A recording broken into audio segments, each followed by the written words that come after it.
Hi friends, it's your pal Scott Garibay, and today I want to talk about James Introcaso and Matt Colville's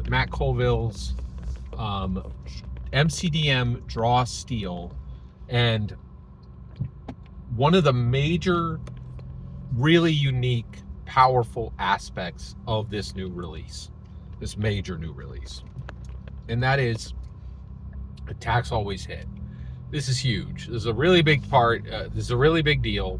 It's one of the few things that I think should not be ignored in MCDM's Draw Steel, and it's absolutely worth talking about. So let's talk about it. So first of all, what I thought was really the reason why this is important is, one, this has never been done in a major TTRPG. I think this has been done in some scrub OSR and indie material that was not major competitors to Dungeons and Dragons. Matt Colville, because he built his house on the rock of Dungeons and Dragons, he's got some significance, right? And this is a major release. This is a major historical release in the TTRPG space. It matters.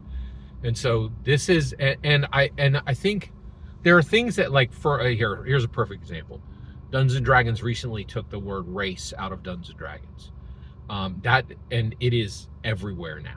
There are no serious tabletop role-playing games that are using the term race. Everybody is going to ancestry, heritage. Like, nobody is using race anymore. Like, it's a major game changer. And I think Draw Steels, this being put into Draw Steel is enough to make this a very significant. You're going to have to think about putting a hit roll in any tabletop role-playing game to go forward. Why? Well, first of all, this makes the game run faster, right? It literally cuts like dozens of rolls out of a TTRPG. And that is absolutely needed. We absolutely need tabletop role-playing games to run faster. And the reason why is because of video games and movies and television. Movies and streaming shows. There is no more television. So those things move quickly, right? Like, we actually say in TTRPG space, a cinematic pace. A lot of people talk about a cinematic pace. By the way, no tabletop role-playing game in the world has ever actually achieved a cinematic pace, except maybe mine. By the way, did you know I have a tabletop role-playing game? It's called it's called ABC RPG. It's out. You can get it for free. It's literally in the link below, right? Okay, check it out. And that actually does, in my opinion, have a cinematic pace. And it's free. There you go. Nothing to complain about. All right. Okay. So it is going to move things a lot faster. Okay. The other thing that I really love about this is it moves away from Dirt Farmer. Okay. From Dirt Farmer player characters. What is a Dirt Farmer player character? Shadow Dark, it runs Dirt Farmer player characters, right? The Dirt Farmer is a major problem of every OSR game. And basically, it's a huge problem in tabletop role-playing games. And it's been a problem for decades. And so what is it?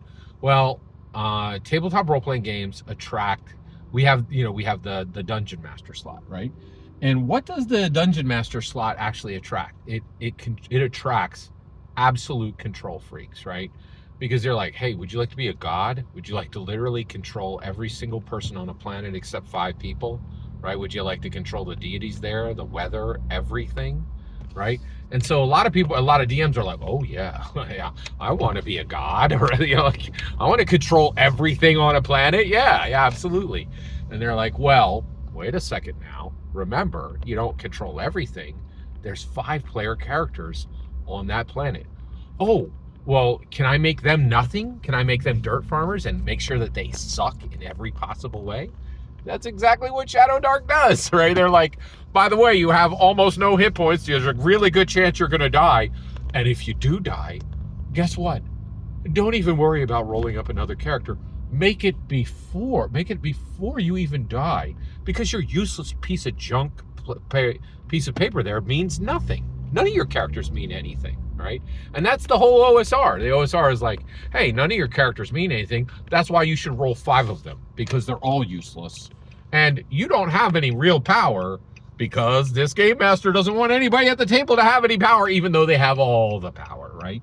And it's this dirt farmer character. It's these people who are like, well, wait a second, I control every non-player character, and every non-player character will be able to sweep in and save the day for the player characters. But what if one of them is actually like a hero or powerful or could do cool things? I don't want that.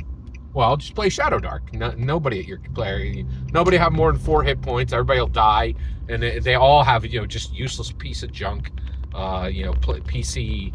They have useless piece of junk character sheets that are like equally disposable. That's why we roll them up 5 at a time, right? Like, and that's why you know, the Shadow Dark GMs are like, oh yeah, just make 5 characters, and none of them are going to be useful or good or cool. Right? Because I'm the game master and only I'm allowed to be cool at the table, you know, like, and James Introcaso, it's a huge rejection of that, right? Like, it's saying, no, like, these guys are actual adventurers. When they swing their sword, it hits every time, right? Like, something significant is going to happen, right? Because these are not dirt farmers. That is freaking brilliant. I absolutely love that. I think that is a very powerful, you know, statement, a very meaningful statement, and I love this. I absolutely love this aspect of MCDM's draw steal. This is a complete rejection of the dirt farmer OSR problem, right? And I love it. I thought this was one of the best things they put into MCDM's draw steal. Every single word you just heard in this video is my humble opinion. Nothing more, nothing less. The important part is when I get to hear your humble opinion. When you get in the comments and send your traffic. Please consider liking and subscribing and have a fetch millennium.